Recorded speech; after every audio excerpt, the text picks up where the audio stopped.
ያለ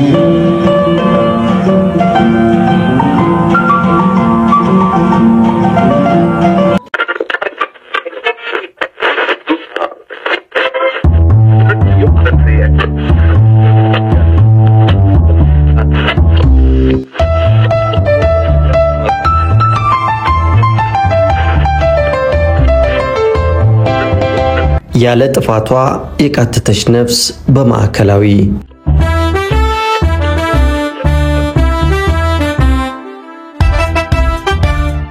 ንጹህ መሆን መች ከደርግ ያስጥላል።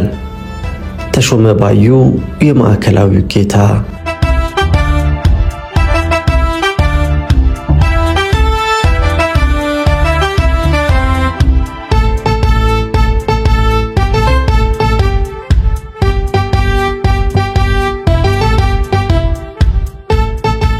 ጥር 11 ቀን 1969 ዓመተ ምህረት ነው።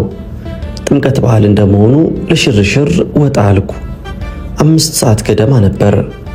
ለምን እንደሆነ አላውቅም እንጂ ፍርሃት ይለኛል። መንፈሴ እንዲሁ ይረበሻል። ስለዚህ ብዙም ሳልቆይ በታክሲ ወደ ቤቴ ተመለስኩ። ከታክሲ ወርጄ ወደ ቤቴ ሳዘግም አንድ የሚያውቀኝ ወጣት በቄ የት ነበርክ ሲል ጠየቀኝ። በዓል አይደል ያው ከዙረት ነዋ። ንግግሬን ሳልጨርስ ከደርግ ጽሕፈት ቤት ወታደሮች መጥተው ቤታችሁን ዘርፈው አንተንም ስላጡ አባትህን እየደበደቡ በላንድ ሮቨር ወሰዷቸው አለኝ። እየተንደረደርኩ እቤት ስደርስ እድሜያቸው ከ2 እስከ 10 የሚሆኑ እህቶቼና ወንድሞቼ ተኮልኩለው ያለቅሳሉ። በእድሜ ከፍ ያለችው እህቴ ስለ ሁኔታው በተንተባተበ አንደበት አስረዳችኝ። ደነገጥኩ።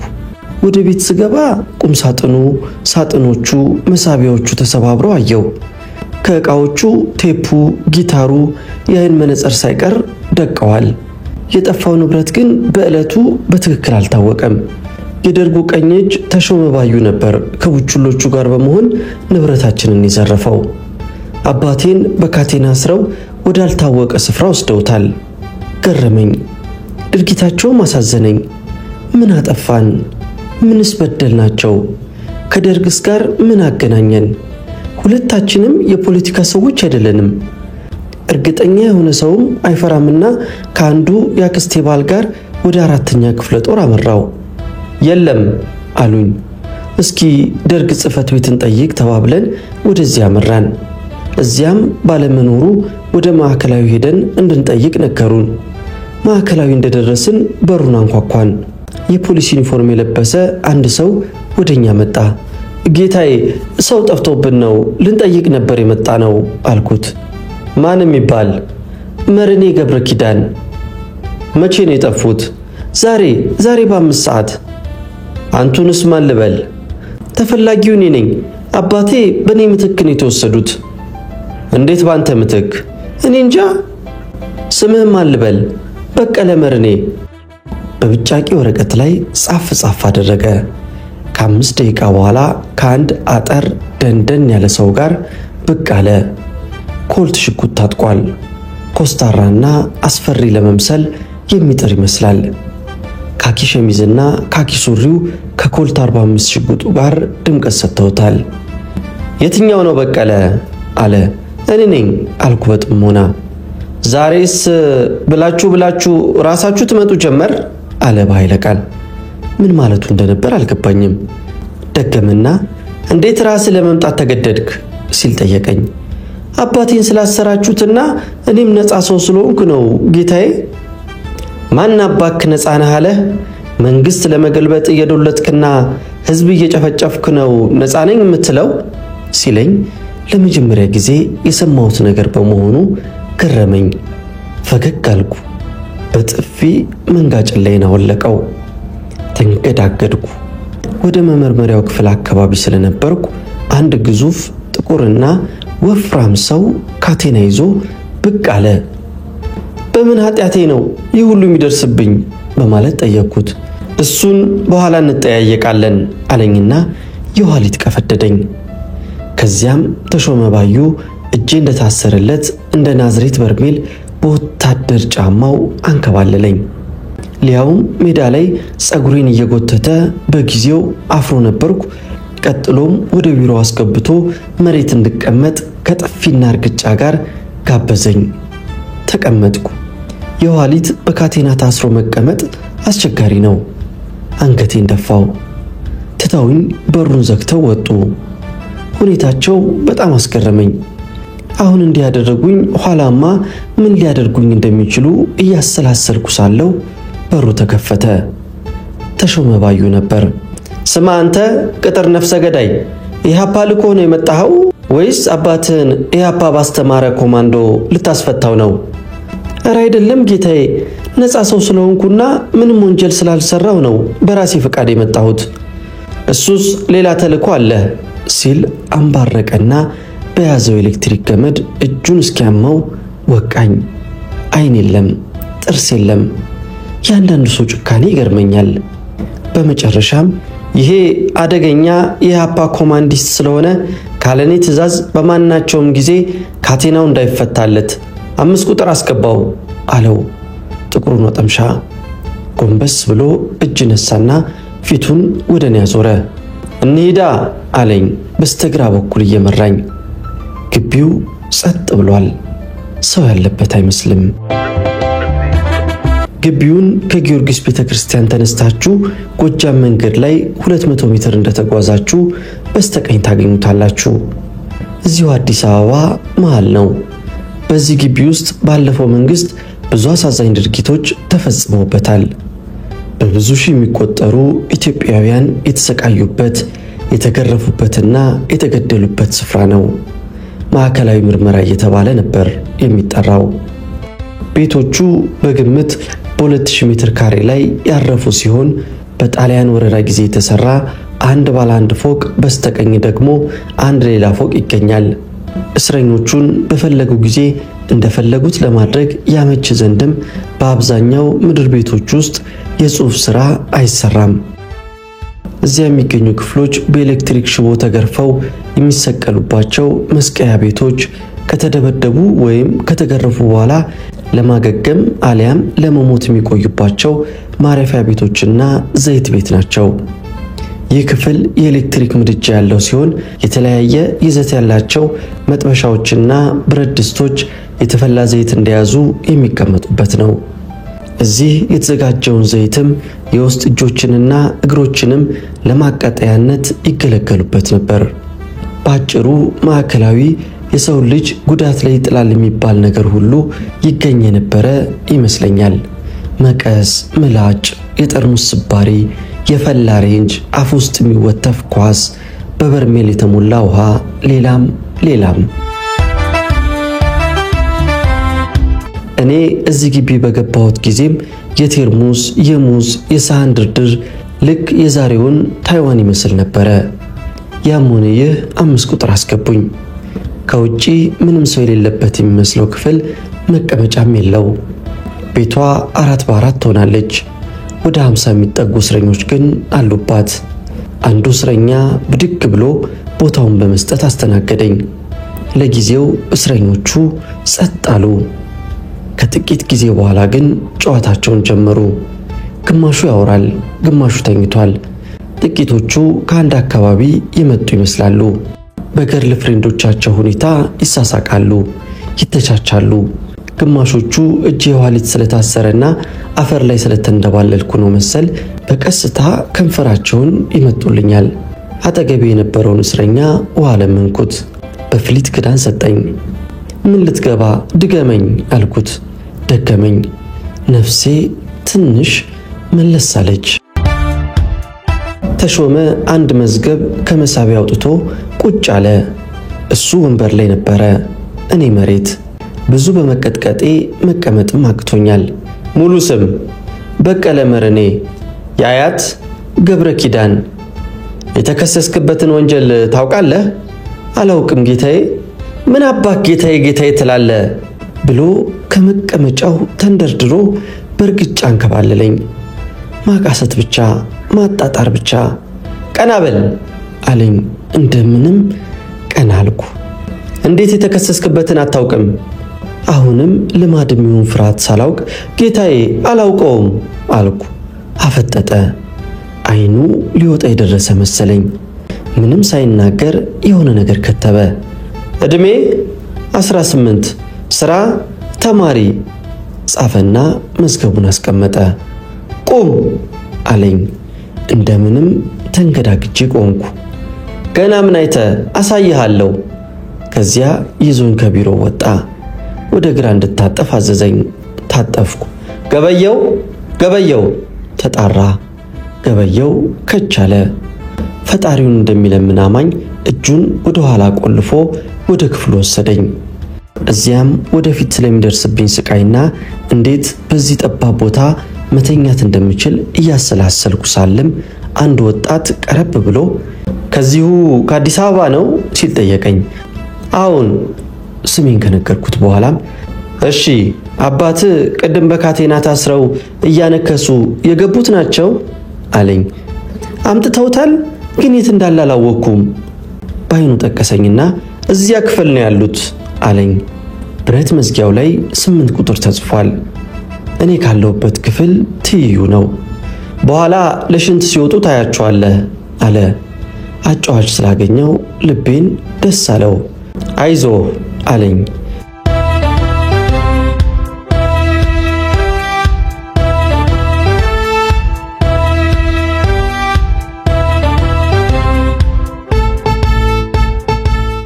ከጥቂት ደቂቃዎች በኋላ ገበየው መጣ። በቀለ ና ስላለኝ ተነሳው። ነጠላ ጫማ ስለሌለኝ በእግሬ ወጣው። ከፊት ለፊት ተሾመ ባዩ ቆሟል። ምን አባክ ሆነ ነው የምታነክሰው አለኝ። ዝም አልኩ። ቅደም አለኝ። ቀደምኩ። ወደ ቢሮ ይዞኝ ገባ። መሬቱን እያሳየ ተቀመጥ አለኝ። ከዚያም ሽጉጡን ከሰገባው ወጣ። ከሰውየው ይልቅ ሽጉጡ ያምራል። ኮልቱ አዲስ ነው። ስማ የኢሃፓ ባልሆነ ሰው ገድለህ እንዴት በገዛ ራስ ፍቃድ ልትመጣ ቻልክ? ጌታዬ ምንም የማውቀው ነገር የለም። ኢሃፓ ማባል አይደለሁም። ትቀልዳለህ እንዴ እያለ ሲያፈጥ በሩ ተንኳኳ።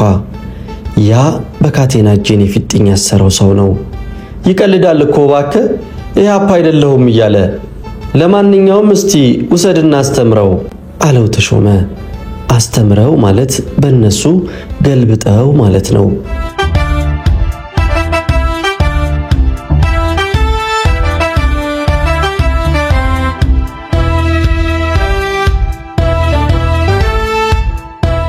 ሰውየው ተነስ አለና በርግጫ መታኝ። ቀስ ብዬ ተነሳው። ካቴናው እንደ ልቤ እንዳልሆን ጠፍንጎኛል። ከመደርደሪያው ላይ አንድ ቀይ ጨርቅ አነሳና ወደኔ ተጠጋ። ቀና በል አለኝ። ቀና አልኩ። አይኔን አሰረው ጥፍንግ አድርጎ። እሱ የሸሚዙን ኮሌታ እየጎተተ ተሾመ ባዩ ከኋላዬ ባለንጋ እየነዳኝ ወደ ሌላ ክፍል ወሰዱኝ።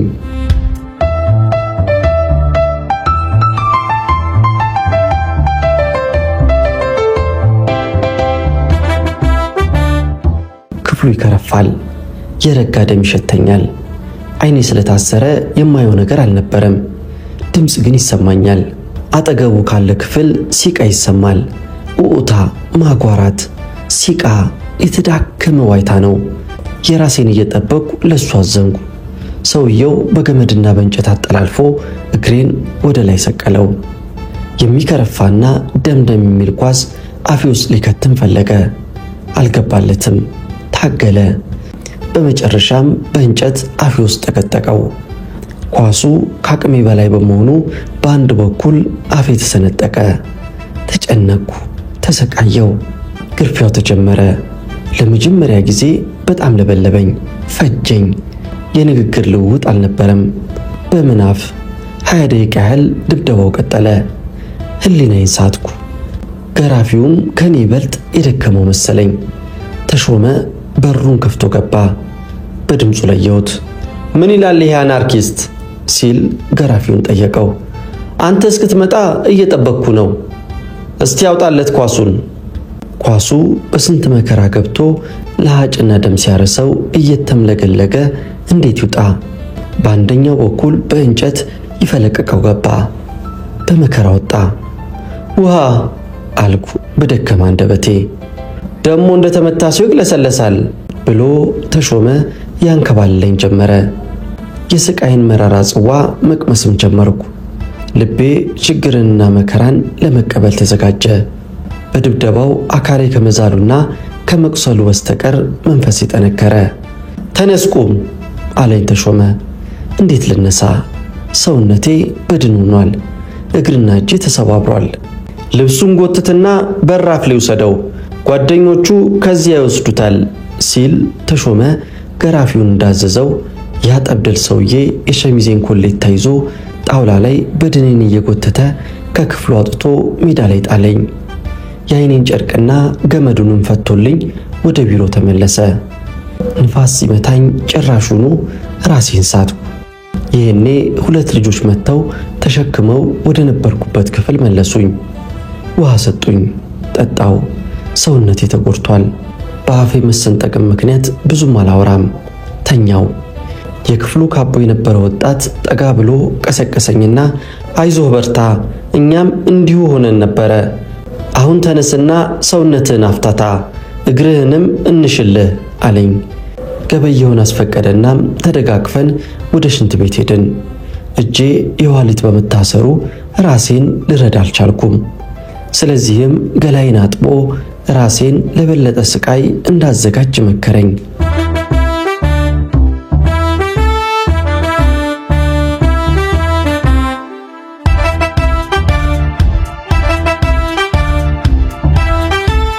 እስረኞቹ ገረፋ ቤት ሳለው ራት በልተው ስለነበረ ለኔ በስስ ላስቲክ ወለሉ ላይ አቀረቡልኝ። እጄ ስለታሰረ ራቴን በሰዎች በላው። በሩ ላያችን ላይ ተዘጋ። የምሽቱ የመዝናኛ ፕሮግራም ሊጀመር ዝግጅት እየተደረገ ነበር። የማዕከላዊ እስረኞች ራሳቸውን ለማዝናናትና ስቃያቸውን ለመርሳት የሚጠቀሙበት ፕሮግራም ነው። ለክፍሉ እንግዳ ስለሆንኩ ራሴን እንዳስተዋወቅ ተጋበዝኩ። ራሴን ከእስረኛው ጋር አስተዋወቅኩ። ፕሮግራም ተጀመረ። ያለ ጥናት ያለ ልምምድ የሚሰራው ድራማ ድንቅ ነው። ያዝናናል፣ ያስቃል። ለዚያች ምሽት ችግርን ያስረሳል። ደርግ እስረኞቹን ለመረሸን ሲዘጋጅና ሁኔታዎች ሲለዋወጡ ግን ድራማው ይቀርና ሐዘንና ትካዜ በግቢ ውስጥ ይሰፍናል።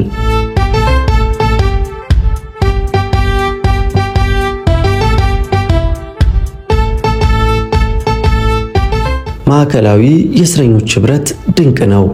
ሲበላ፣ ሲጠጣ፣ ሲታዘን ሁሉም ነገር በህብረት ነበረ። በግል የሚደረግ ምንም ነገር አልነበረም። በግል የሚሰላሰል ነገር ቢኖር እያንዳንዱ እስረኛ በግል ስለሚደርስበት ስቃይና መከራ ማሰቡ ነበር። ደርግ ያገሩን ልጅ ሁሉ አክሮ መኖ አያቀርብም። ቤተሰብ በየቀኑ እየተመላለሰም ምግብ ያቀርባል። የሚገርም ነው። ቤተሰብ ይቀልባል። ደርግ በበኩሉ ያስራል፣ ይገርፋል፣ ይገላል።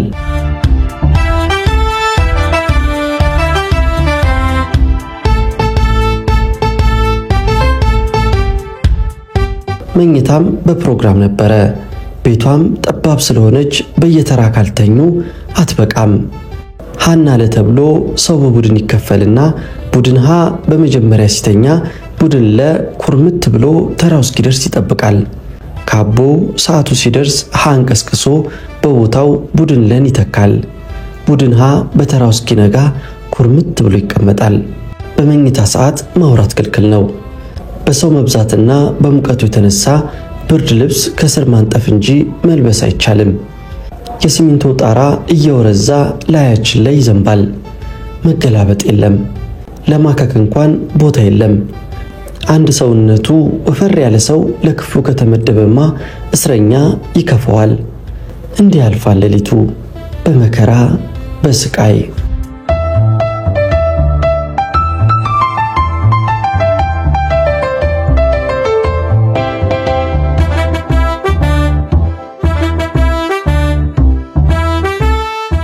ጠዋት በ12 ሰዓት ገበየው የጥረት ሳይጸዳዳ ይመለሳል። ከዚያ ቤት ይጠረቃል። ማዕከላዊ ሰራተኞች ስራ የሚጠለ ወደ ምርመራ መውሰድ ሲጀምር ነው።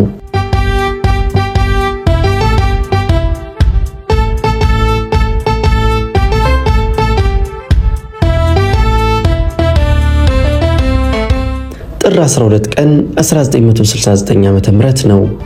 በዕለቱ በተመደቡ የቤት ውስጥ ካቦዎች ቤቱ ተጠራርጎ የምግብ መገልበጫ ላስቲክ አንጥፈው እየተጠባበቁ ናቸው። ምርመራውን የጨረሰ ብዙም አይጨነቅም። ሁለት ነገር ይጠብቃል። አንድ መፈታት፣ ሁለት መሞት።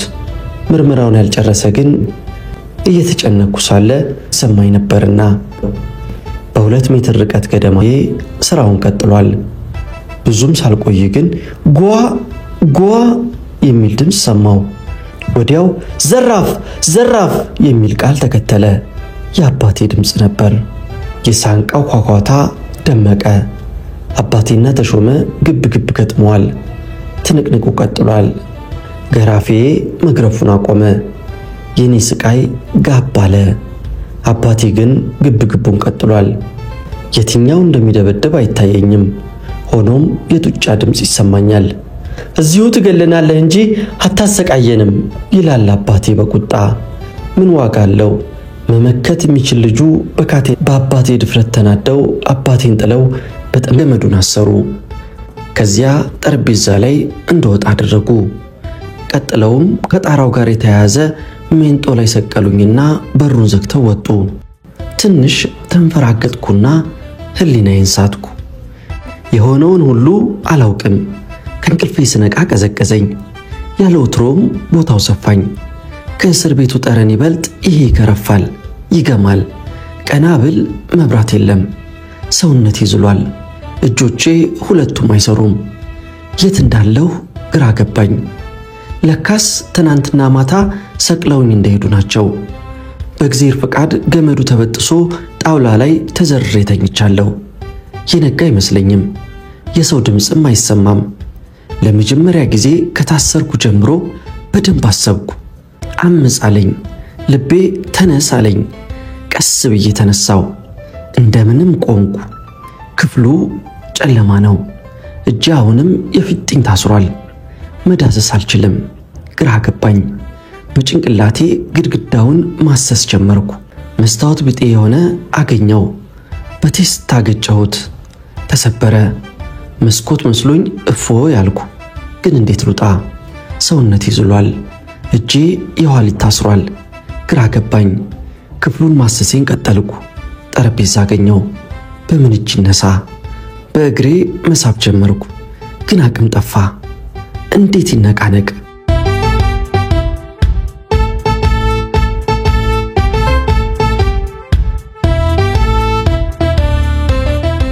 የጠባቂዎች ድምፅ ይሰማኝ ጀመረ። ፈራው። በአካባቢው የመኪና ድምፅ ይሰማል። ሊነጋጋ ነው።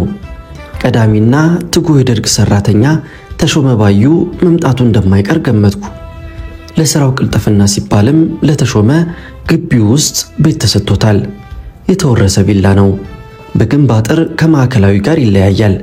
ከማዕከላዊ ጋር የሚያገናኝ በርም ሆነ መንገድ ስለሌለው ለተሾመ መሰላል ተበጅቶለት እንደ ቀለም ቀቢ መሰላሉን ይወጣል፣ ይወርዳል። ይህ ቤት ደርግ እስከተደመሰሰበት ጊዜ ድረስ የማዕከላዊ ምርመራ የቴክኒክና የአሻራ ምርመራ ቢሮ አድርገውት ነበረ። ቤቱም አለ፣ ተሾመም አለ። እኔም እንዲሁ። ተሾመ ባዩ የኢህአፓንና የሻዕቢያን እስረኞች በመጨፍጨፍ ላይ ስለነበረ ወደ ውጭ እንዳይወጣና እንዳይገደል ይደረግለት የነበረው እንክብካቤ እንግዲህ ይህን ይመስላል። በፈለገው ሰዓት ሌትም ሆነ ቀን ከእንቅልፉ ተነስቶም ሆነ ምሳውን በልቶ በመሰላሉ ተንጠላጥሎ ከች ይላል።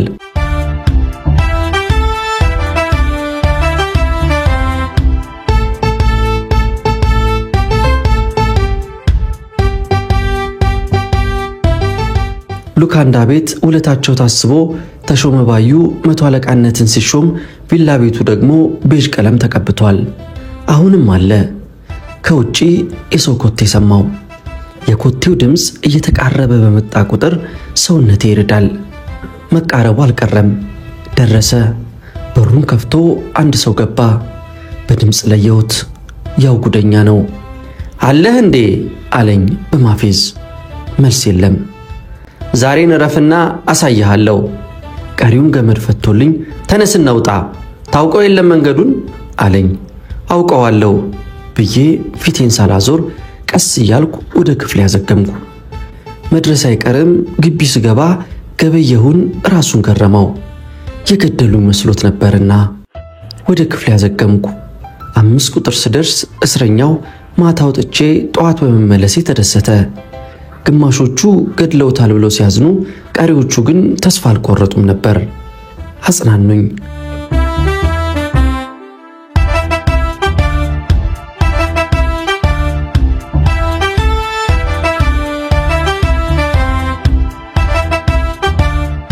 አባቴ 8 ቁጥር ውስጥ ነው።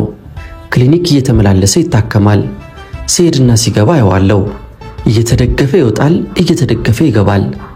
እንድንተያይ የ8 ቁጥር አባላትና የ5 ቁጥር አባላት ቀስ ብለው በመጠቃቀስና እኔንም እሱንም በር ላይ በማቆም ያለ ንግግር እንድንተያይ ያደርጋሉ። ቀኑን በትክክል በዘነጋሁት ጧት ተጠራው። ሰውነቴ ያገግሟል። የውስጥ እግሬ ግን ገና አልፈረጠመም። ስራመድበት ይለበልበኛል። ተሾመ እንደ ልማዱ ወደ ቢሮው ይዞኝ ገባ። ግን ለመጀመሪያ ጊዜ ወንበር ላይ ተቀመጥኩ። ንጹህ መሆኑ ተረጋግጦ ልለቀቅ ነው ብዬ ተደሰትኩ። ፊት ለፊቴ ቁጭ አለ። ከዚያም የተዘጋጀው ወረቀት ከመሳቢያው ወጥቶ እዚህ ላይ ፈርም አለኝ በቁጣ። መጀመሪያ ላንብበው። አይቻልም፣ ያንተ ጉድ መቼ ያልቅና። የኋሊት የተጠፈረው እጄ ለፊርማ ተፈታልኝ። ምንነቱ ያልታወቀ ጽሑፍ ስር ፈረምኩ። አላነበብኩትም፣ አልተነበበልኝም። እግዚአብሔር ያውጣኝ ብቻ አልኩ በሆዴ። ሳላስበው እጄን ወደ ኋላ አድርግ ብሎ ንግግሩን ሳይጨርስ አንደኛውን እጄን አፈፍ አደረገና የኋሊት በካቴናው እንደገና ቀፈደደኝ። አዘንኩ። መከራዬ አለማለቁን ተረዳው። አባትህ ነገ ይፈታል። እዚህ እሱን ሬሳ ማን ይጎትታል? ከፈለገ ቤቱ ሄዶ ይሙት አለኝ። ተሾመ በመኩራራትና በመመካት በል አሁን ወደ ክፍል ሂድ። ሄድኩ። ክፍል ያሉት ልጆች መፈረሚንና ያላነበብኩትና ያልተነበበልኝ መሆኑንም ስነግራቸው ገረማቸው። እግዚአብሔር ያውቃል በማለት አጽናኑኝ። አባቴ እንደሚፈታም ገለጽኩላቸው።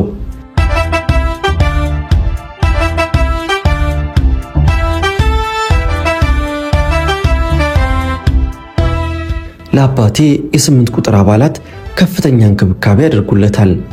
የሚፈልገውን ያቀርቡለታል። በቦታ ጥበት ህመሙ እንዳይበስበት ሰፋ አድርገው ያስተኙታል። በማግስቱ ጠዋት አባቴ ተፈታ። በጣም ደስ አለኝ። ብዙዎቹም በአባቴ መፈታት ተደሰቱ።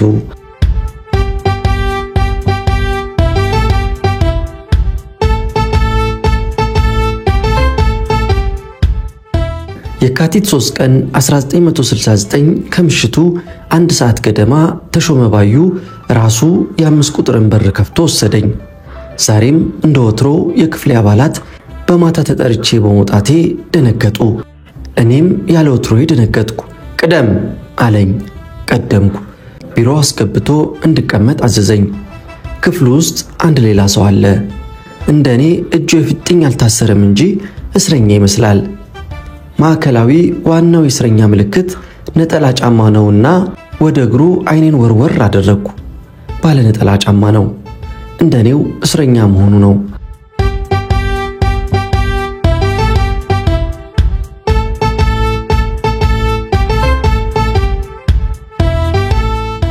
የቆሸሸ የወታደር ፋቲግ ለብሷል። ተክዟል። ጎን ለጎን አስቀምጦን የቢሮውን በር ከፍቶ ወጣ። እስረኛው ከአዲስ አበባ ነው ሲል ጠየቀኝ። አዎን። አንተስ? ከደብረ ዘይት። ወታደር ነህ? አዎን። አየር ወለድ። ከየትኛው ክፍል እንደመጣ አልጠየቅኩትም። ወቅቱ ብዙ የአየር ወለድ አባሎች አምፀው የታሰሩበት ነበረ። ሁለታችንም ለምን እንደተቀመጥንና ምን ሊያደርጉን እንደሆነ እያሰብን ይመስለኛል። ክፍሉ ጸጥ ብሎ የተሾመ መመለስ እየተጠባበቀን ሳለ የሚያጓራ የወንድና የሴት ድምጽ ከ15 ሜትር ገደማ ይሰማናል። እንተያያለን። ይመስለኛል እንግባባለን። ተሾመ ቢሮውን ከፍቶ ገባ። ሁለታችንንም አፍጥጦ አየን። በሹልክታ አየሁት። ና ወዲህ አንተ ኢህአፓ አለኝ በጣቱ ወደ እኔ ያመለከተ። ሄድኩ።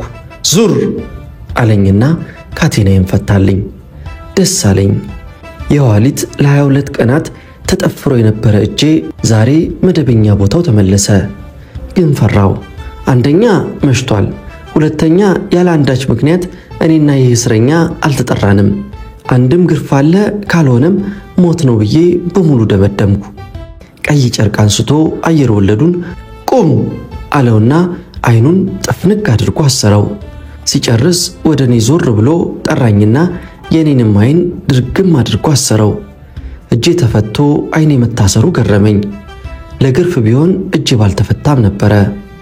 አየር ወለዱን በግራ እጁ እኔን በቀኝ ይዞን እንሂድ አለ። እየተመራን በስተግራ ካለው ፎቅ በስተቀኝ ወዳለው ፎቅ የምናዘግም መሰለኝ። እያዘግምንና እየተደናቀፍን ነበረ። አመጣሃቸው የሚል ድምፅ ተሰማ።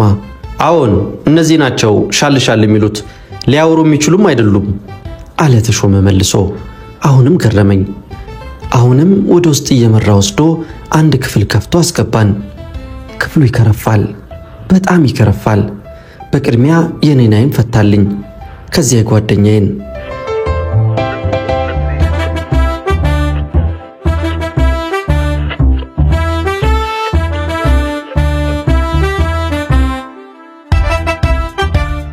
ክፍሉን በአይናችን ስንቃኝ ከበሩ በስተቀኝ 5 ሰዎች ተኝተዋል። አተኛኛቸው ግን የተዘበራረቀ ነው። አንዱ በአንዱ ላይ፣ የአንዱ እግር በሌላው ጭንቅላት ላይ ተነባብሯል። እንዴት የታደሉ ናቸው! ተዝናንተው ተኝተዋል አልኩ በሆዴ። ባዶ ሲሚንቶ ላይ ራቆታቸውን ሰፊ ክፍል ይዘው ስለተኙ ከማዕከላዊ እስር ቤት የስቃይ መኝታ አኳያ ገረመኝ።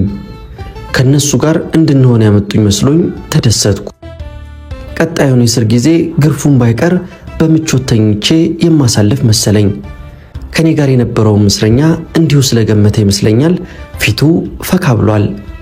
ስርቅ አድርጌ ሳየው ተሾመ ወደኛ ጠጋ ብሎ ያለፈውን ዱላ በደንብ አይታችሁታል አይደል አለን፣ ተራ በተራ እየቃኘን። አዎ አለ ጓደኛዬ። ያን ካወቃችሁ ካለፈው የበለጠ እንዳይደርስባችሁ ጸባያችሁንና ምላሳችሁን ማሳረፍ አለባችሁ። አሁን ትንሽ ስራ ይሰጣችኋል። እሱን ሰርታችሁ ትመለሳላችሁ። ግን ይህን ስራ ካለናንተ ያየ ሰው ስለሌለ ወሬው ቢሰማ እናንተን አያርገኝ። ገባችሁ? እሺ አልን እንዳጋጣሚ በህብረት። ተጠንቀቁ አልን እንደገና በአንገት መድፋት ምልክት እሺ አልን። አሁን መኪና ይመጣል። እነዚህን ሰዎች መኪና ላይ ትጭናላችሁ።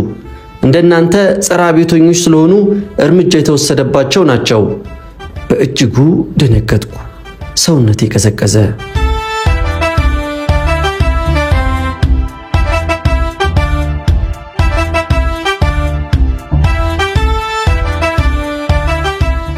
አንደኛው በር ከፍቶ ገባ። ትኩር ብለን አየነው። መኪናው መጥቷልና ቀጥሉ አለን። የሰዎቹን ሬሳ እየተሸከማችሁ ጫኑ ማለቱ ገባን። ምርጫ የለንም፣ መሸሻም የለንም። እምቢ ካልንም እዛው መቅረት ሊሆን ነው። ሁለታችንም ግራ ተጋባን ይመስለኛል። ወደ ሬሳዎቹ ተጠጋን። በሉ እንጂ ፈጠን ፈጠን በሉ አለ ተሾመ በቀስታ። መኪናው ወደ ሌላ ስራ ይሄዳል። ስፈራ ስቸር የአንደኛውን አስክሬን እግር ብድግ አደረግኩት። ትኩስ ሬሳ ነው፣ ይተጣጠፋል። በሉ እንጂ ይላል ተሾመ ከኋላ ቆሞ። አንዳንድ ሬሳ ለመሸከም ጥንካሬ እንደሌለን እንኳንስ እኛ ተሾመም ተረድቷል መሰለኝ። ካልሆነ ለሁለት ያዙ አለኝ። እሺ ብለን እኔ ከእግር ጓደኛዬ ከትከሻው በኩል የጭንቀታችንን ተሸከምን።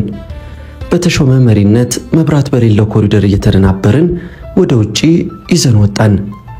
አንድ 3 ኳርተር የወታደር መኪና ቂጡን ወደ በሩ አዙሮ ቆሟል። ሰማያዊ ቱታ የለበሰ አንድ ሰው መጫኛው ላይ ቆሟል። ሊቀበለን ይመስለኛል። ጫማና ካልሲ አድርጓል። እስረኛ አይደለም ማለት ነው። ተቀበለን። የሬሳውን ጭንቅላት እያቃሰትን ሰጠነው። ሬሳው የለበሰውን ኮት ጨምድዶ እንደ ጆን እያጎተተና መሃል ዘረረው። ቀጥሉ፣ ቶሎ ቶሎ በሉ ይላል ተሾመ። ሌላውን እንድናመጣ ከኋላ ያጀበን። ሰውነቱ ቀጠን ያለውን ሬሳ አየት አደረግንና አፈፍ አደረግነው። እንደ በፊቱ ይዘን ወጣን። ጫንን። 5ቱንም ጭነን እንደጨረስን አሰብኩ 5ቱም የተመቱት ጭንቅላታቸውን ነው።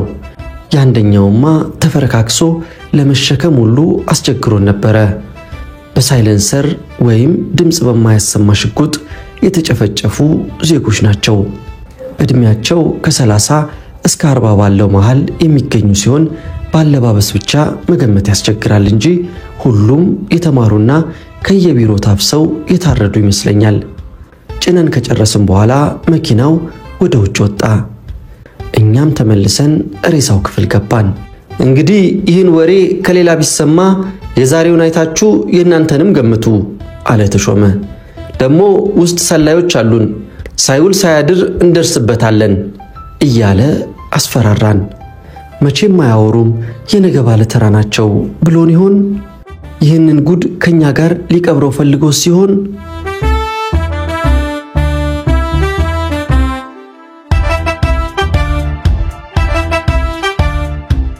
እንደተለመደው አይናችን ታሰረና በመጣንበት ሁኔታ እየተመራን ተመለስን። ግቢ ከመግባታችን በፊት ገበያውን ጠራው። እኛን አቁመው ወደ ቢሮ ገቡ። ምን ተነጋግረው እንደወጡ አላወቅንም። ወደኛ ተመለሱ። ገበያው እንግባ አለን። እኛ ከፊት እሱ ከኋላ ሆኖ ወደ እስር ቤት አመራን። ክፍላችን ሳንደርስ ሰለሞን አንተነህ ከዛሬ ጀምሮ ከ12 ቁጥር ወደ 7 ቁጥር ተቀይረሃል አለው። ለምን? የበላይ ትዕዛዝ ነው። በቀለ ደግሞ ከ5 ቁጥር ወደ 4 ቁጥር ትዛወራለህ። እሺ አሁን ዕቃችሁን ወደ ተመደባችሁበት ክፍል አዘዋውሩ ብሎ ስላዘዘን ከነበርንባቸው የቀድሞ ክፍል በራፎች ላይ ቆመን ያለንን ብርድ ልብስና ዕቃ ይዘን ወደ አዲሶቹ ክፍሎች ተዘዋወርን። ከዚያን ቀን ጀምሮ ያን ከኔ ጋር ሬሳ ሲሸከም ያመሸ ወጣት አላየሁትም። ሳይገደል እንዳልቀረ ገምታለሁ።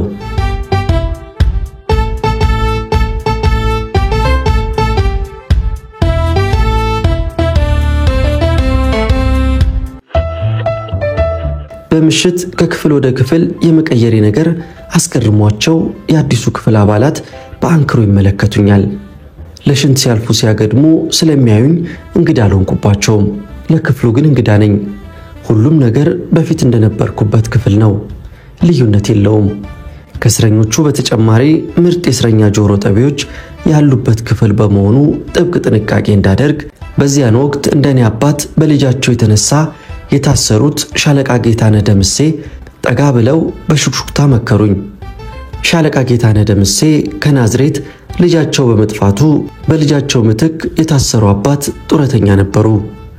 አባቴ እንደሳቸው በልጁ የተነሳ መታሰሩንና መጉላላቱን ስለሚያውቁና እጄ የፊጥኝ በመታሰሩም ይመስለኛል ወይም አንድ አይነት ጉዳይ ስላለን ያቀርቡኛል። በአጋጣሚም 4 ቁጥር ውስጥ ከሳቸው ጎን እንድተኛ ተመደብኩ። ይህ ይበልጥ እንድንቀራረብ ምክንያት የሆነንም መሰለኝ። የፊጥኝ ታስሮና ተጣብቆ መተኛት እጅግ ያስቸግራል። እሳቸው ግን ሰፋ አድርገው ቦታ በመልቀቅ ይተባበሩኝ ነበረ። እኚህን አንጋፋ አባት ፈጽሞ አልረሳቸውም።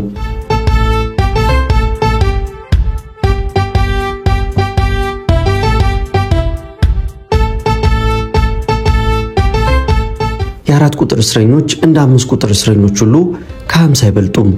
ከ6 እስከ 10 የሚሆኑት ከናዝሬት በአንድነት የመጡ በመሆናቸውም በጨዋታውም በምኑም ክፍሉን ያደምቁታል። ስለሚተዋወቁ እንደ ልባቸው ይጫወታሉ፣ ያወራሉ። ሌላው ግን ከተለያየ አካባቢ የመጣና የማይተዋወቅ ስለነበረ ብዙም አይግባባም። አንዱ ሌላውን ሰላይ ነው በማለት ይፈራዋል። እኔም ቀስ በቀስ ከእስረኛው ጋር ተላመድኩ። ከታሰርኩ ጀምሮ የፊጥኝ ከተጠፈረው እጄ በስተቀር ሰውነቴ እያገገመ ነው።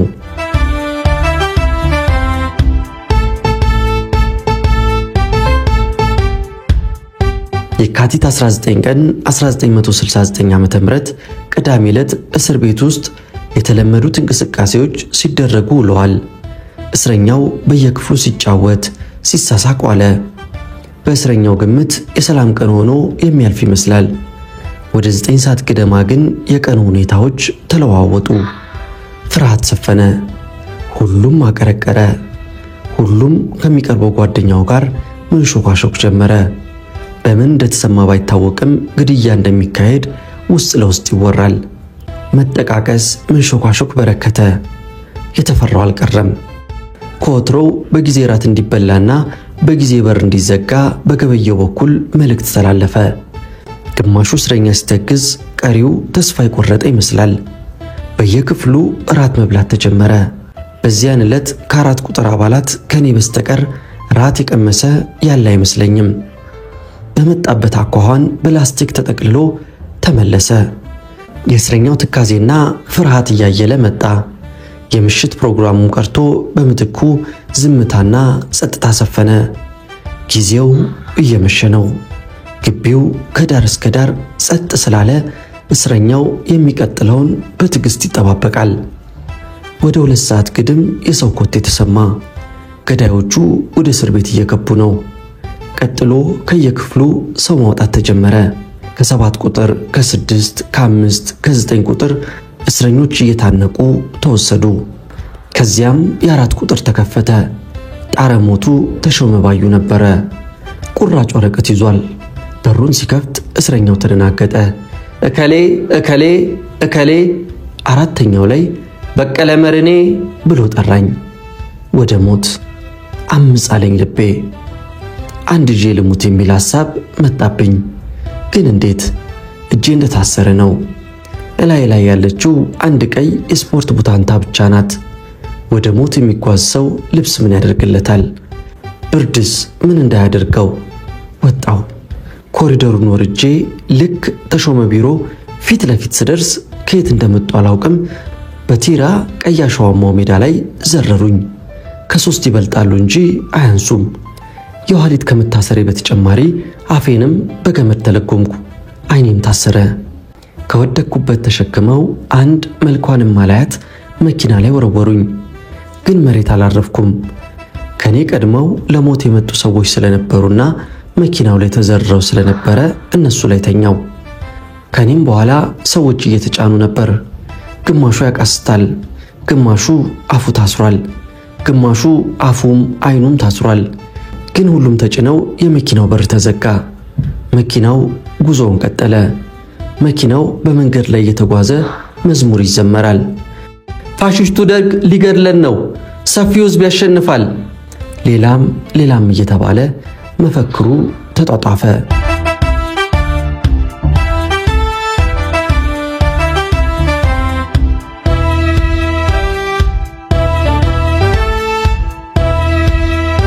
ጥቂቶቹ እጃቸውን ለመፍታት ይታገላሉ። በቅድሚያ መኪናው ላይ ተወረወሩት ግን እላያቸው ላይ ሌሎች ስለተጫኑባቸው አቅም ያጡ ይመስላሉ። ያለምንም እንቅስቃሴ በጸጥታ እየተጓዘ ሞትን የሚጠብቅ አለ። መኪናው ከዋናው መንገድ ተገንጥሎ ሽቅብ ወደ ዳገታማ ስፍራ ሲጓዝ ይታወቀናል። መኪናው ከማዕከላዊ መነሳቱ እንጂ ወዴት እንደሚሄድና የት አካባቢ እንዳለን ያወቀ ሰው ያለ አይመስለኝም። መኪናው አሁንም እየተጓዘ ነው። ግማሹ በሞትም ልሞት ብሎ እየተናነቀ ነው። እኔም እንዲሁ።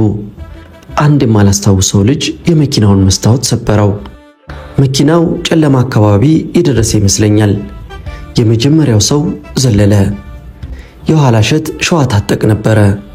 በዚህም ጊዜ ተኩስ ተከፈተ። እኔ ሁለተኛው ሆንኩ። ልክ ከመኪናው እንደዘለልኩ በድንጋጤ ተውጬ ስለነበረ ልንቀበርበት የተዘጋጀው ጉድጓድ ውስጥ ወደቅኩ። መቀበሪያችን መሆኑን ግን የተረዳሁት በኋላ ነው። ሆኖም ቀስ ብዬ በደረቴ እየተሳብኩ ከጉድጓዱ ወጣው። አሁን ተኩሱ ቀልጧል። ከዚያማ ፍርሃት የሚባል ነገር ለቀቀኝ። በደረቴ በእንፉቅቅ እየተሳብኩ ከሚተኮስበት ተቃራኒ በኩል በጥንቃቄ እያዘግምኩ ነው። አንድ የሽቦ አጥር ያለችኝንና የለበስኳትን ሙታንታ አስቀራት። አሁን ምንም ልብስ የሚባል ነገር እላይ ላይ የለም። የችግር ሰዓት የጭንቅ ነውና ብርድና ራቆት መሆን አያስፈራም። የሚያስፈራው የደርግ ቡችሎች ጥይት ነበረ። ለሽቦ ሙታንታይን ጉቦ ሰጥቼ አለፍኩ። አሁን ተኩሱ ቀጥሏል። ጥይት በላይ ላይ ያፏጫል። ከጉድጓዱ ወደ 40 ሜትር ገደማ እንደራኩ አንድ የሚያብለጨልጭ ነገር ታየኝ። ይንቀሳቀሳል። ፈራው። የቆመ ቆርቆሮ ነገር ይሆናል ብዬ ገመትኩ። ተጠጋሁት። በግምት 5 ሜትር ርቀት ላይ በደረቴ እንደተኛው ስመለከት ሰው ነው። ደነገጥኩ። በጣም ደነገጥኩ። ካስከፊው ጭፍጨፋ የዳንኩ መስሎኝ ነበር። አልዳንኩም። ትንሽ አሰብኩ። ብንቀሳቀስ ከኋላዬ በጥይት ይመቱኛል። ወደ ሰውየው እንዳልሄድ ወታደር ሊሆን ይችላል ብዬ ገመትኩ። እግዚአብሔርን ከአንጀቴ ለመንኩት። ከሞትኩም ነፍሴን እንድረከባት ተማጸንኩ። አንድ አማራጭ ብቻ ነበረኝ፣ ይህን ሰው በጥንቃቄ ማለፍ።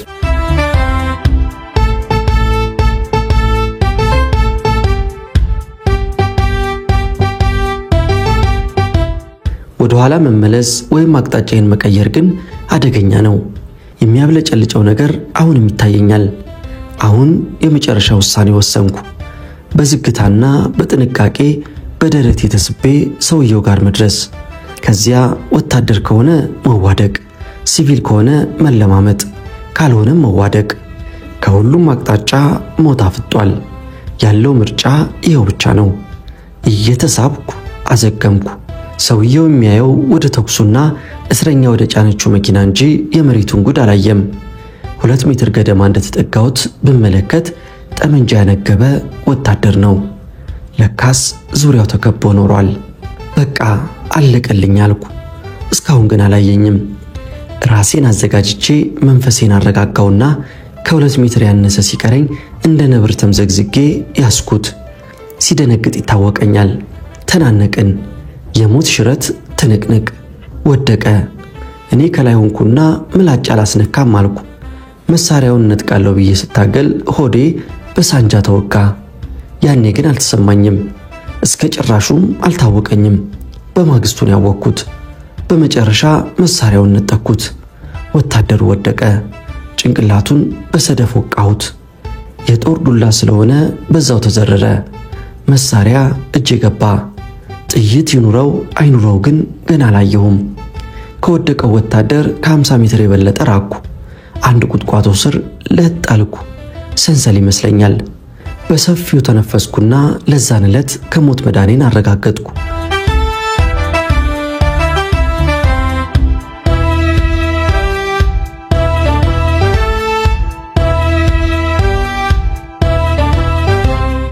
የወደቀውን ወታደር ልብስ ፊልድ ጃኬት ገፍፌ ለብሻለሁ። ከስር ግን ምንም የለም። ሰንሰል ስር ሆኜ መንፈሴን መለስኩና ጃኬቱን አመቻችቼ ለበስኩ። ኪሶቹንም ፈተሽኩ። መታወቂያው ምክትል 10 አለቃ ደለለኛ እያለው ይባላል። 2 ብር ከ35 ሳንቲም አለው። መንዝና ግሽ አውራጃ ላለችው ሚስቱ የጻፈው ደብዳቤም ነበረበት። አሁን የቀረኝ ስለ መሳሪያው ማወቅ ብቻ። የመሳሪያው ካርታ ጥይት አለበት። ሁሉንም ተረዳው። ራሴን ለመከላከል ዝግጁ ሆንኩ። አሻግሬ ባይ ተኩሱ እንደቀጠለ ነው። የመኪኖቹ መብራት ይታየኛል። ትራክተሩ አፈር ሲገፋ ያዋለው። ጓደኞቼን እየቀበሩ ነው። ለትንሽ ጊዜ አካባቢው ጸጥ አለ። ገድለውና ቀብረው የጨረሱ መሰለኝ። መኪኖቻቸውን አስነሱ። የሆነ ነገር የሚፈልጉ ይመስላሉ። አካባቢውን እየቃኙ ወደኔ መጡ። ግራ ቀኙን ይማትራሉ። መሳሪያዬን ወደ እነሱ ደገንኩ። ራሴን አዘጋጀው። ልቤ ደነገጠ። ተማሪ እንጂ ወታደር ስላልሆንኩና የመሳሪያን አጠቃቀም ስለማላውቅ ፈራው። ከኔ ጋር ሲታገል የወደቀው ወታደር አጠገብ ደረሱ። አጎንብሰው ሲያዩት ሲደባብሱት ይታየኛል። ከዚያም ለሁለት ተሸክመው ይዘውት ሄዱ። የሞተ መስሎኛል። ምክንያቱም አያያዛቸው የመደገፍ ወይም የመንከባከብ ሳይሆን አንደኛው እግሩን ጫማው ላይ ይዞ አንጠልጥሎ ሌላው ደግሞ እጁን አንጠልጥሎ ነበረ። በመጠባበቅ ላይ ወደ ነበሩት ወታደሮች ወሰዱት። የመኪኖቹ መብራትና ሞተሮች ጠፉ። ከ10 ደቂቃ በኋላ ትራክተሩ ስራውን ጀመረ። ይመስለኛል የሞተ ጓደኛቸውን ማን እንደገደለው ስላላወቁ አለቆቻቸውን በመፍራት እዛው ከተቀበሩት ሰማዕታት ጋር ቀላቀሉት። ጉድ አልኩ። ከሚገባው በላይ ገረመኝ። ምን አለ እናትም ልጅም ሊኖሩ ይችላል፣ በስነ ስርዓት ቢቀብሩትስ ብዬ አሰብኩ። ግን ብዙም አላስጨነቀኝም።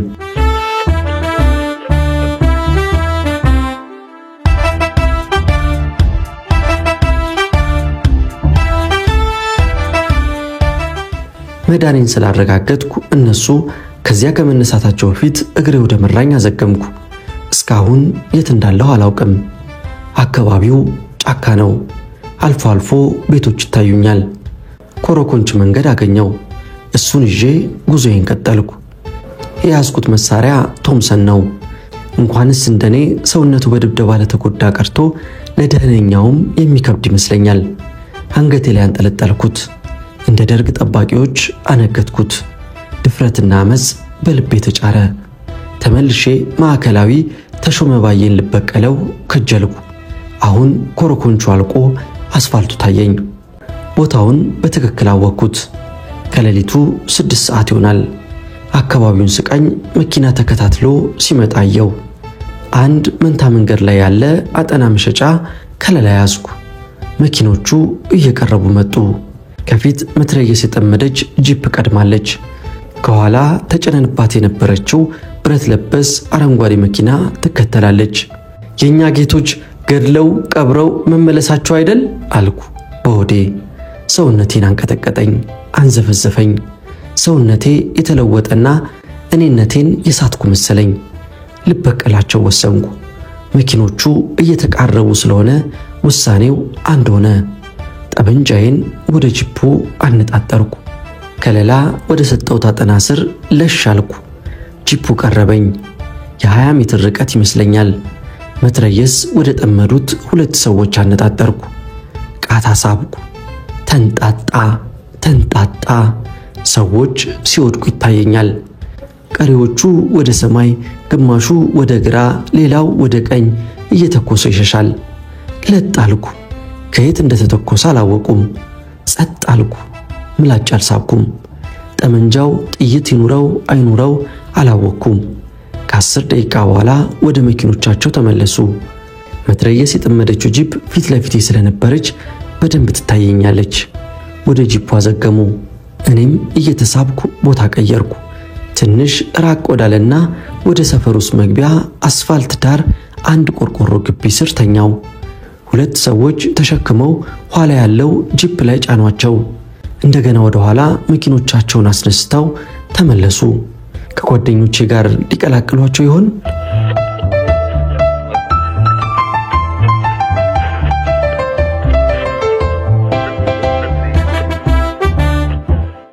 አሁን ሙሉ በሙሉ ከሞት መትረፌን አረጋገጥኩ።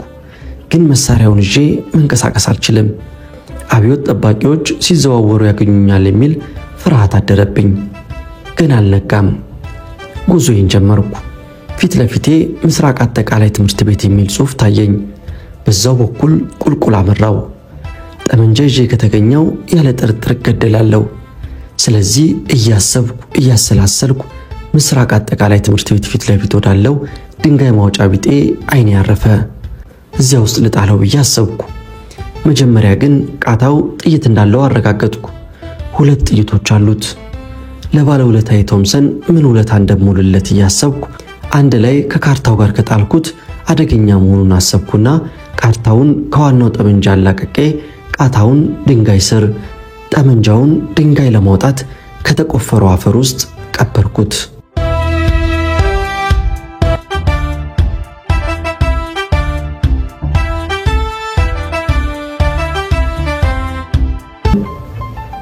መሳሪያዬን ካወደምኩ በኋላ ወዴት እንደምሄድ እያሰላሰልኩ ጥቂት ተጓዝኩ። አስመራ መንገድ አካባቢ ስደርስ የሚያውቀኝ ሰው ካየኝ አደጋ ሊፈጠር እንደሚችል ተረዳው። ስለዚህ ሰው በማይበዛበት አቋራጭ መንገድ መሄድን መረጥኩ። ወደ ሳሪስ ነበር ጉዞዬ። ስገለማመጥ ሳሪስ ደረስኩ። የሄድኩት ወደ አክስቴ ቤት ነበረ። አካባቢው ጭር ያለ በመሆኑ ለጥቂት ቀናት መሸሸጊያነት አመቺ ነው። አንኳኳው። ከፈቱልኝ። ሁኔታዬን ሲያዩ ደነገጡ። ሰውነቴ ደም በደም ሆኗል። እጅግሬም እንዲሁ። ካለ ፊልድ ጃኬት በስተቀር ምንም አልለበስኩም። መለመላይን ነኝ። ብልቴ እንኳን አልተሸፈነም። እንዴት ነው ነገሩ አሉኝ ያክስቴ ባል። አፌ በልጓሙ ምክንያት ከጎን ትንሽ ስለተቀደደ መልስ ልሰጣቸው አልቻልኩም። መቁለጭለጭ ብቻ። ውሃ ሞቆልኝ ሰውነቴን ስታጠብ በሳንጃ የተወጋሁት ሆዴ አብጦ ኖሮ አላንቀሳቀሳለኝ። በሀበሻ መድኃኒት በጨርቅም በምንም እርዳታ ተደረገልኝ። ሐኪም ቤት መሄድማ እንዴት ተደርጎ ይታሰባል?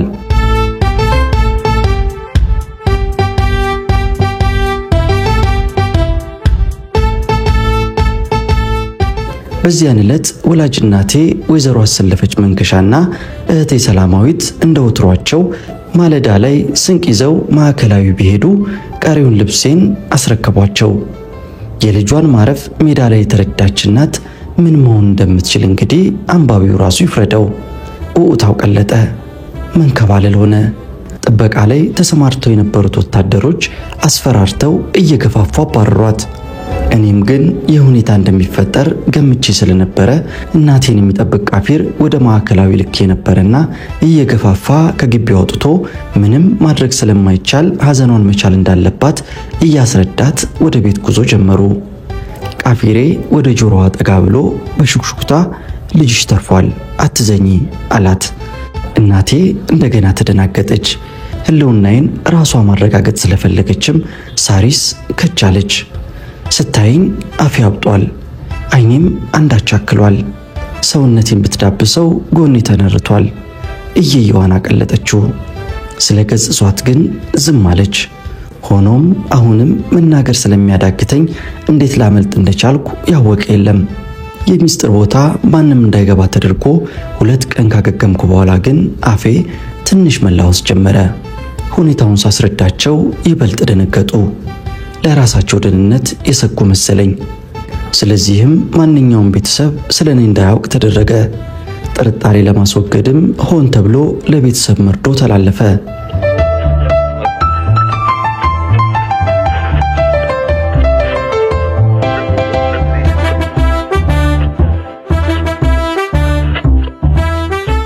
የካቲት 23 ቀን 1969 ዓ.ም 2 ቦታ ድንኳን ተጥሎ አልቃሽ ቆመ።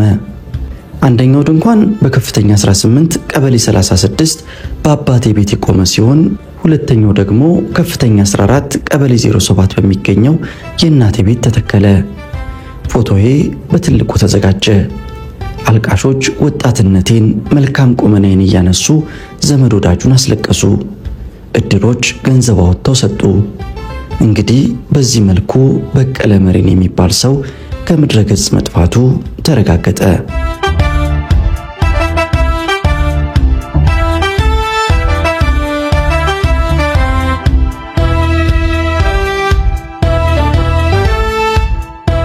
የካቲት 19 ቀን 1969 ዓ.ም ሰዎች አምልጠዋል። ካመለጡትም ውስጥ አንደኛው መሳሪያ ታጥቆ ስለነበር የጥበቃ ሰዎች ሞተዋል የሚል ጭምጭምታ በሰፊው ተናፍሶ ስለነበር ግን እነተሾመ ባዩ ግራ ተጋቡ። ድንኳን ተጥሎ የሚለቀስበት ስፍራ በመሄድም ወሬ ለመልቀም ሙከራ ማድረግ ጀመሩ። ተሾመ ባዩ በከፍተኛ 18 ቀበሌ 36 የቤት ቁጥር 104 ወደ ሆነው ቤቴ በጨለማ ካፖርቱን ደርቦ ወደ ተጣለው ድንኳን ገባ። አስተዛዛኝ መስሎም ቁጭ አለ። ወዲያውኑ ግን ማንነቱ ታወቀ። ግራ ቀኙን ሲቃኝ የኔ ቤተሰብ የነበሩትን ኮሎኔል አብዲሳ አጋን ታዋቂ ጀግና ናቸው። እሳቸውን ያያል።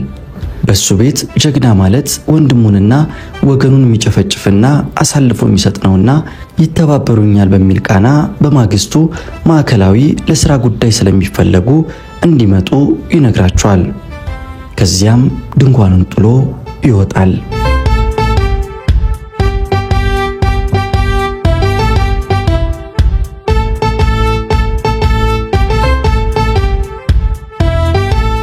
በማግስቱ ኮሎኔል አብዲሳ በታዘዙት መሰረት ተሾመ ባዩ ዘንድ ሄዱ። ስለ በቀለ መርኔ የሚያውቁት ነገር ካለ አብዮታዊ መንግስት ላለፈውም ውለታውን ከፍሎት እንደነበረ ሁሉ አሁንም ይከፍሎታል በማለት ያባብላቸው ገባ። ኮሎኔሉ ስለኔ ሁኔታ ቢያውቁም አይኔን ግንባር ያድርገው ብለው ተለዩት።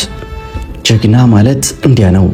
ወገንን ከውጭ ወራሪ ኃይል መከላከል ስለሆነ ዓላማቸው እንደ ጀግኖቹ እንደነተሾመ ባዩ ወገንን ማረድ፣ ማሰቃየት ሊያረካቸው አልቻለም። ግራም ነፈሰ ቀኝ ደርግ መትረፌን ከሰማ ቤተሰቦቼን እንደሚያሰቃያቸው በሚገባ ስለተገነዘብኩ መሰወር እንዳለብኝ ወሰንኩ።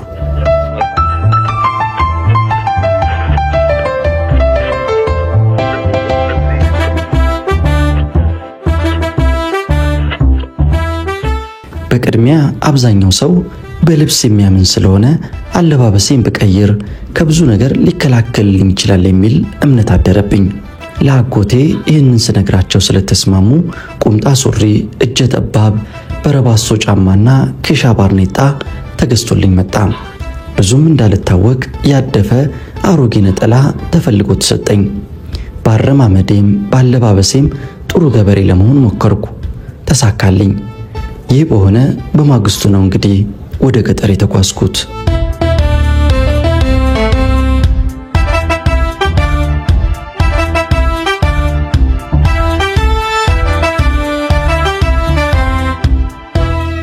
ጠዋት በ12 ሰዓት ወደ ደብረ ብርሃን የሚወስደኝን ሎንቺና ተሳፈርኩ። አለባበሴ ከባል ሀገርም ያደፋው አይነት ስለነበረ ዘመናዊ ወጣቶች አጠገቤ ቢቀመጡ ሊጠየፉኝ ይችላሉ።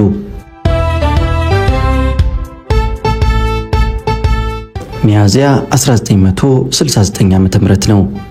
ኃይለኛ አሰሳ በአዲስ አበባ ከተማ እየተካሄደ ነበር። አብዮት ጠባቂዎች እንደፈቀዱ ይተኩሳሉ። እንዳሻቸው የሰው ቤት በርግደው ይገባሉ። የሰዎች ሬሳ በየቦታው ወድቆ እንደሚታይ እሰማለሁ። ልክ ኮከበ ጽባህ ትምህርት ቤት ስንደርስ ከባድ ፍተሻ ይካሄድ ነበረ። ሰው ሁሉ ከመኪናው ወረደ። እኔም ወረድኩ። አብዮት ጠባቂዎችና መለዮ ለባሾች መኪናውን ምንጥር አድርገው ፈተሹት። ከዚያም ወደ ተሳፋሪዎች መለስ ብለው ወጣት የሆነውን ሁሉ ያለ ምክንያት አስቀሩት። ሽማግሌዎችንና አሮጊቶችንም እየገለማመጡ አስገቧቸው። ተራዌን የሆነ አልፈራሁም።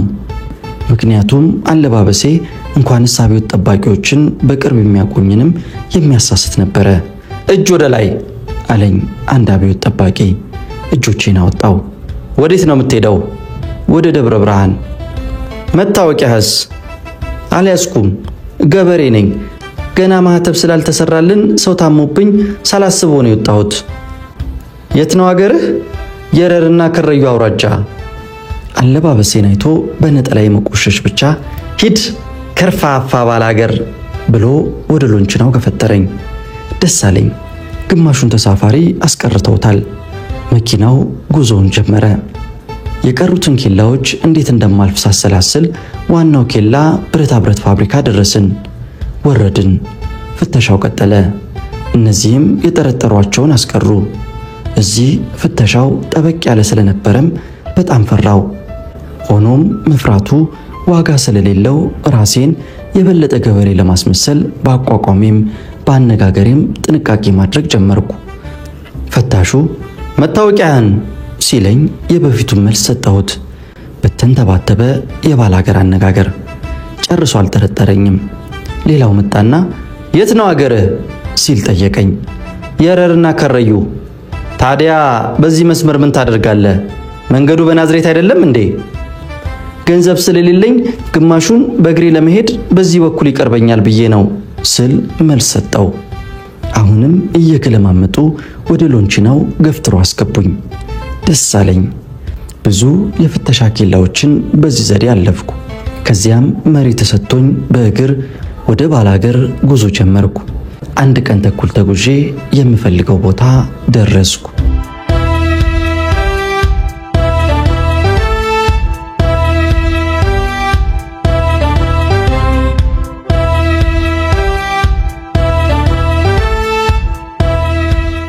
ሌላው አስፈላጊ ለውጥ የስም ለውጥ በመሆኑ ያላንዳች ውጣ ወረድ ከዘመዶቼ ጋር ተማክሬ ስሜን ከበቀለ መርኔ ወደ አለማየሁ መንገሻ ለወጥኩ።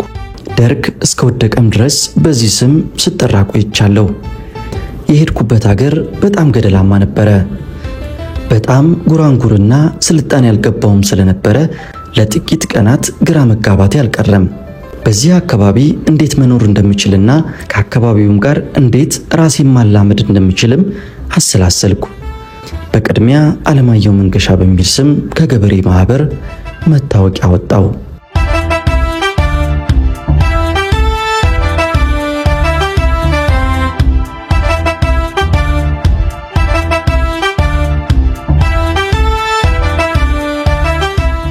አንድ ቀን ጠዋት ያረፍኩባቸው ዘመዶቼ ያለ ወትሯቸው መንሾካሾኩና ወጣ ገባ ማለት አበዙብኝ።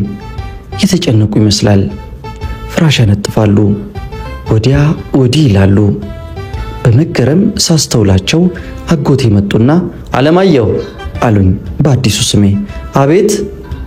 አባት የካቲት 5 ቀን 1969 ዓ.ም አርፏልና እርምህን አውጣ።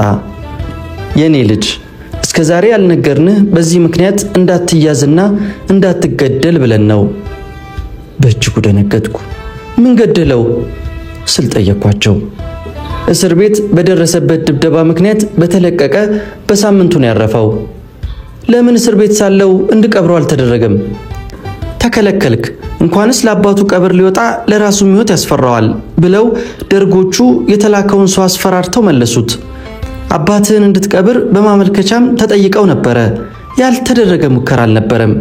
ግን እንኳን መቅበርም ቀርቶ እስር ቤትም ሆነ እንዳትሰማ ቤተሰቡን በሙሉ ማስጠንቀቂያ ሰጥተውታል አሉኝ። ገረመኝ ጭካኔያቸው። አባቴ በእኔ ምክንያት 7 ልጆቹን አፍሶ በመሞቱ በእጅጉ አዘንኩ፣ አለቀስኩ። የማላውቀው ጫካ ውስጥ ገብቼ የአባቴን ሐዘን ጨረስኩ። በአባቴም ሆነ በእኔ ላይ የዚህ አይነት አደጋ በመድረሱ አዘንኩ።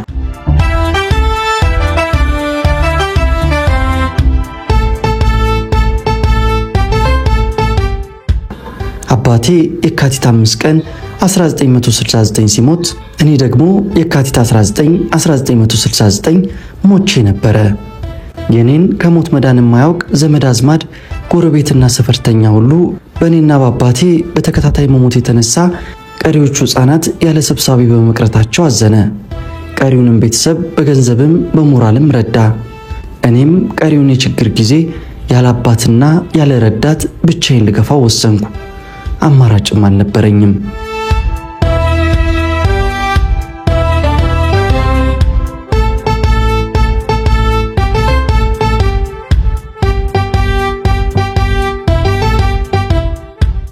በ1970 ዓ.ም በግብርና ሥራ እንድሰማራ ላለሁበት ገበሬ ማህበር አመለከትኩ። በእግዚአብሔር ፍቃድ ተፈቀደልኝና የማላውቀውንና በህልሜም እሰራዋለሁ ብዬ ያልገመትኩትን የእርሻ ሥራ ተያያዝኩት። በኤረርና ከረዩ አውራጃ በአክሪሚት ቀበሌ ገበሬ ማህበር ልዩ ስሙ አሴር አገር በሚባለው ሰፈር ነበር የምገኘው። 5 ዓመት በገበሬ ማህበር በጸሐፊነት ሳገለግል ትዳር መስርቼም የአንድ ልጅ አባት ሆንኩ።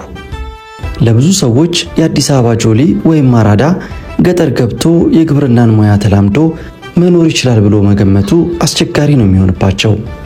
በነበርኩበት አካባቢ በሬ ጠምዶ አርሶ ዘርቶ አይዶ ወቅቶ ወፍጮ ቤት ሄዶ አስፈጭቶ ከወንዝ ውሃ ቀድቶ መኖር በአብዛኛው ወንድ የሚካሄድ ተግባር ነው።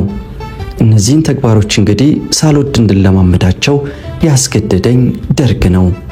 ቀስ በቀስማ አገሩንና ኑሮውን እየለመድኩት ሲሄድ የከተማውን ኑሮ ረስቼ የገጠሩን እየወደድኩት መጣው።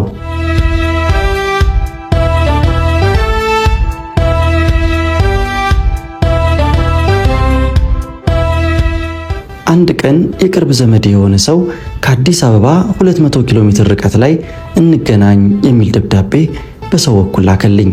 በቀጠሮ መሰረት ተገናኝተን ሁሉንም ነገር መልመድንና ደርግ እስከወደቀ ድረስም እዚያው ለመኖር ማቀዴን አስረዳሁት። ሆኖም ስሜን እንደቀየርኩ ተመልሼ አዲስ አበባ ውስጥ ሌላ ሰፈር መኖር እንደምችል ገለጸልኝ። እኔ ግን በእንዲህ አይነቱ ዋስትና በሌለው መንገድ ወደ አዲስ አበባ መመለስ ለህይወቴ አደገኛ መሆኑን ስለማውቅ ፈቃደኛ ሳልሆን ቀረው። ሆኖም ይኸው የቅርብ ዘመዴ ሌላ ሐሳብ ይዞ በ6ኛ ወሩ ከዚህ ቀደም የተገናኘንበት ሀገር ከተፍ አለ።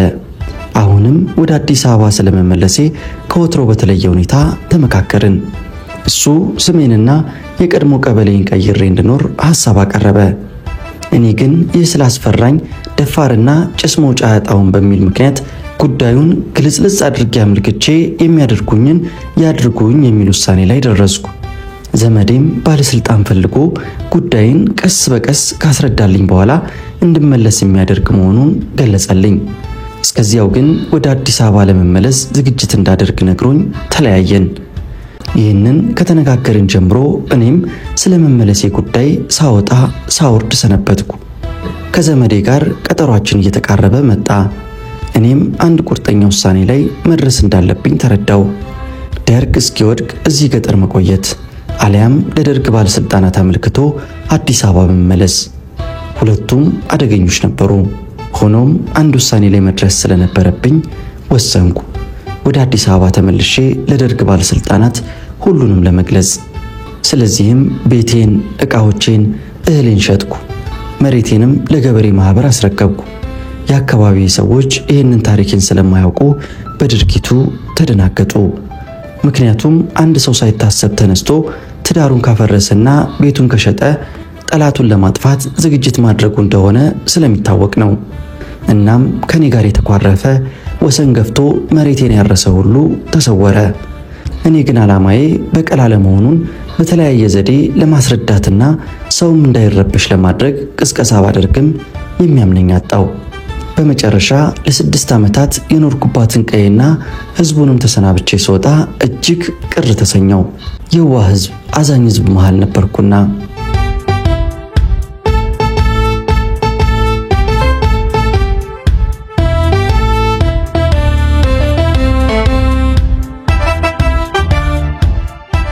እስከነ ቁምጣዬ እስከነ ነጠላይና ድሪቶዬ መኖሬን የሚያውቁ ዘመዶቼ ባይደናገጡም ሞቷል ብለው እርማቸውን ያወጡት ግን ተደነቁ። ባለስልጣን ፊት ስለቀረብኩ አሁንም በግልጽ አልንቀሳቀስም። ሰው የተሰበሰበበት አካባቢም አልገኝም።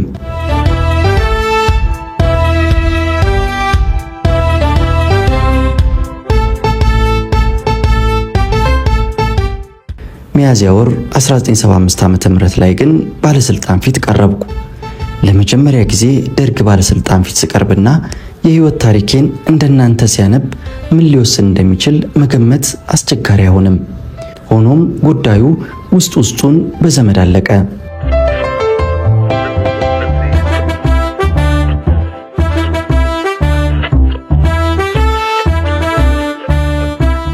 ማመልከቻው ተጻፈና የነበርኩበትን አካባቢ የሚጠቀልሉት ባለስልጣን ኮሎኔል ደበላ ዲንሳ ዘንድ በቀጠሮ ቀረብኩ። ማመልከቻዬን ተቀበሉኝ። ጥራዙ በመብዛቱ ግን በዚያን ዕለት መጨረስ አልቻሉም። ቀጠሩኝ። በቀጠሮ የቀን ስመለስ ጨርሰው ተጠበቁኝ። በሚኖርበት አካባቢ ያስተዳደር በደል የተፈጸመበት ገበሬ አቤቱታ እንጂ እንዲህ አይነት ጉድ የያዘ ማመልከቻ መሆኑን አልተረዱም ነበር። በሁለተኛው ቀጠሮ ሲሄድ በጥሩ ሁኔታ ተቀበሉኝ። ገረማቸው። በዚህ አይነትማ ኃይለ ሥላሴም በሕይወት ሊኖሩ ይችላሉ አሉኝ በገረሚታ። ጉዳዩን ለበላዮቻቸው አሳወቁ። እኔን ለማነጋገር ባለስልጣኖች ተራያዙ። በቅድሚያ ኮሎኔል ተካቱሉ ዘንድ በቀጠሮ ማዕከላዊ ኮሚቴ ጽፈት ቤታቸው ድረስ ሄጄ ተገናኘኋቸው። አለባበሴ የገበሬ ነው። ቁምጣው፣ ነጠላው፣ በረባሶው እንዳለ ነው። ባለባበሴ የተነሳም በር ላይ ለጥበቃ የተመደቡት ወታደሮች ላለማስገባት አንገራግረው ነበር። በእነሱ ቤት ከረባትና ሱፍ ያለበሰ ሰው ማዕከላዊ ኮሚቴ ጽፈት ቤት ሊገባ አይችልም። ነገር ግን ቀጠሮ እንደተያዘልኝ ስነግራቸው ግራ ተጋብተው ስሜን ጠየቁኝ። አለማየሁ መንገሻ ስላቸው ባለባበሴ እንደተገረሙ አስገቡኝ። በአጀብ በቅድሚያ ጸሐፊያቸው ጋር ቀረብኩ። መምጣቴን ደውላ ነግራቸው እንድገባ ስላዘዙ ምንም የማላውቅ ስለመሰልኳት እየመራች አስገባችኝ። ኮሎኔሉ ግዙፍ ናቸው። የቢሮ ጽዳት፣ ምንጣፍና ዕቃዎቹ ከኔ ከገበሬው አለባበስና መጫሚያ ጋር ሲነጻጸሩ ያስገርማሉ፣ ያስቃሉ። አንድ ሰው አጠገባቸው ተቀምጧል። አስራት ወልዴ ነበረ። ቀልደኛ ቢጤ ነው። ከሳቸው ይልቅ ባለባበሴ በታሪኬ ተገረመ። ኮሎኔል ተካ ጥያቄዎችን አሽጎደጎዱብኝ። ሁሉንም ያለማመንታት መለስኩ። ጉድ አሉ፣ ተገረሙ። በቀጠሮ ከግቢው ወጣው።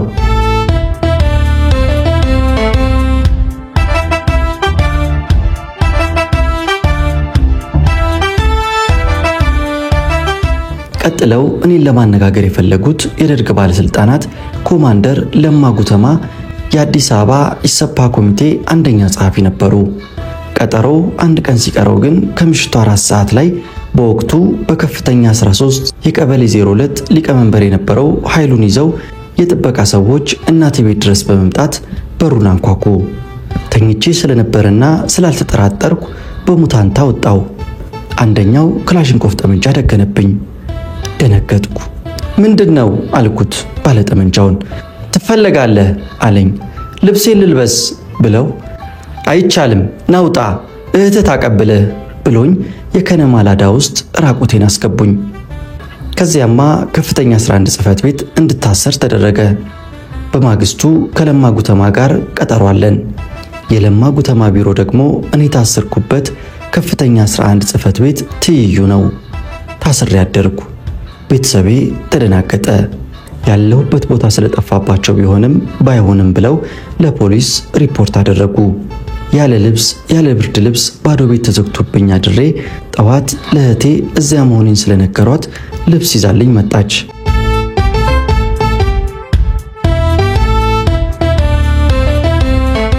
ለማን የሚያክል ባለስልጣን ፊት ያለ ልብስ ብቀርብ አፋኞቹ የሚደርስባቸውን ግልምጫ በመፍራት መሰለኝ ልብስ አመጡልኝ።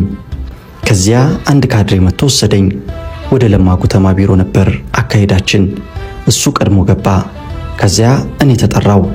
የአዲስ አበባ ኢሰፓ ኮሚቴ ባለስልጣኖችና ስማቸውን በውልም አላውቃቸው ካድሬዎች ተሰብስበው ጠበቁኝ። የህይወት ታሪኬን አስቀድመው ተረድተውት ስለነበረ ግማሾቹ እንደ ጉድ ሲመለከቱኝ፣ ጥቂቶቹ አለባበሴን በማየትና ባሳለፍኩት አስከፊና አሳዛኝ ታሪክ በመነካታቸው እንደሆነ አላውቅም አዝነውልኛል። ለማ ጉተማ ግን ወረደብኝ፣ ዛተብኝ። የተረሳው ቅጥረ ነፍሰ ገዳይ ብሎ አሳቀብኝ። ከባለስልጣን በማይጠበቅ ሁኔታ ዘለፈኝ፣ አንቋሸሸኝ።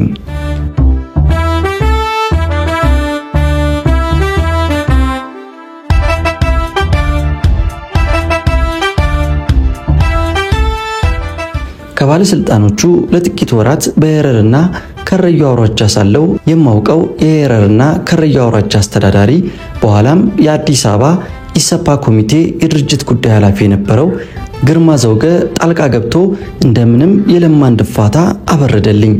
ከዚያም ወደ ቤት እንድመለስና ከዚያሽ ቀን ጀምሮ ከአዲስ አበባ ክልል መውጣት እንደማልችል፣ ህዝባዊ ስብሰባዎች አካባቢም እንዳልገኝ፣ ከከፍተኛ 13 ቀበሌ 02 የቤት ቁጥር 247 በስተቀርም ቦታ የመቀየርና የማደር መብት እንደሌለኝ ተነግሮኝ በቁም እስር ላልተወሰነ ጊዜ እንድቆይ ተወሰነብኝ። ውሳኔውንም ተቀበልኩ። በከፍተኛ 13 ቀበሌ 02 ጽሕፈት ቤት የፊርማ ደብተር ተመድቦልኝ ለ1 ዓመት ያህል በየቀኑ ፈረምኩ። ሆኖም ፋይሉ ሲመረመርና አንዱ ለአንዱ ሲያስተላልፈው ቆይቶ ሚያዝያ 11 ቀን 1976 ዓ.ም ወደ ረሳሁትና መከራዬን ወደ ተቀበልኩበት ማዕከላዊ ምርመራ በመቶ አለቃ ተሾመ ገብረ እግዚአብሔር የማዕከላዊ ኦፕሬሽን ኃላፊ በነበረው ታፍኜ ተወሰድኩ።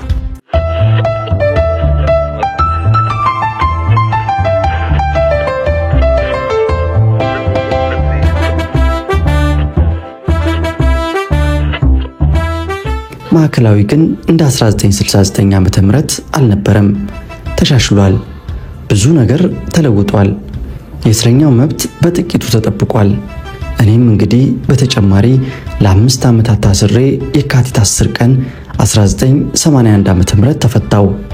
የአንድም የፖለቲካ ድርጅት አባል ሳንሆን አባቴን ሲገድሉ እኔን ለ11 ዓመታት ያህል ገረፉኝ፣ አሰቃዩኝ፣ ሊገድሉኝም ሞከሩ።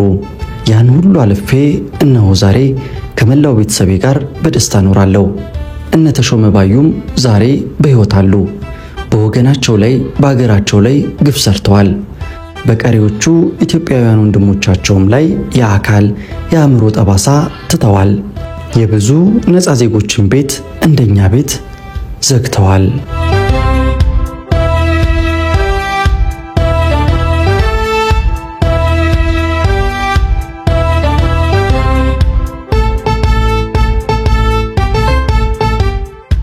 ንጹህ መሆን መች ከደርግ ያስጥላል። በቀለ መርኔ ለፎይታ መጽሔት በ1985 ዓመተ ምህረት ያሳለፈውን ታሪክ በዚህ መልኩ አስቃኘን። እኛም ለታሪክ ማስታወሻነት አቀረብንላችሁ። ውድ የኢትዮ ትዝታ ቤተሰቦች ስለ ፕሮግራሞቻችን ሐሳብ አስተያየቶቻችሁን እንድትለግሱን በጥብቅ እንፈልጋለን። በመናቀርባቸው ታሪኮችም በእናንተ እይታ ከ10 ስንት ትሰጡናላችሁ? ለኛ ይጠቅመናል። ላይክ፣ ኮሜንት እና ሼር በማድረግ የዩቲዩብ ቻናላችን እድገቱ እንዲፋጠን እንተጋገዝ። ለዛሬው በዚያው አበቃን።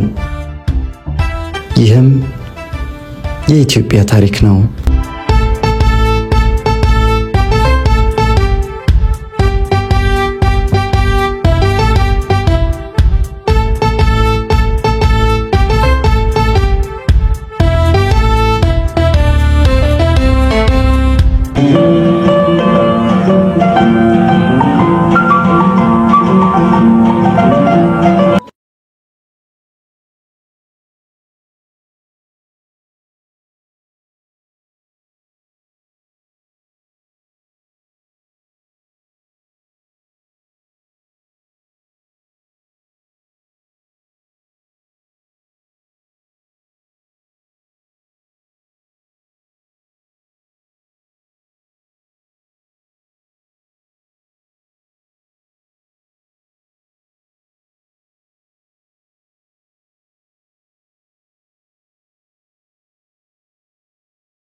ነው።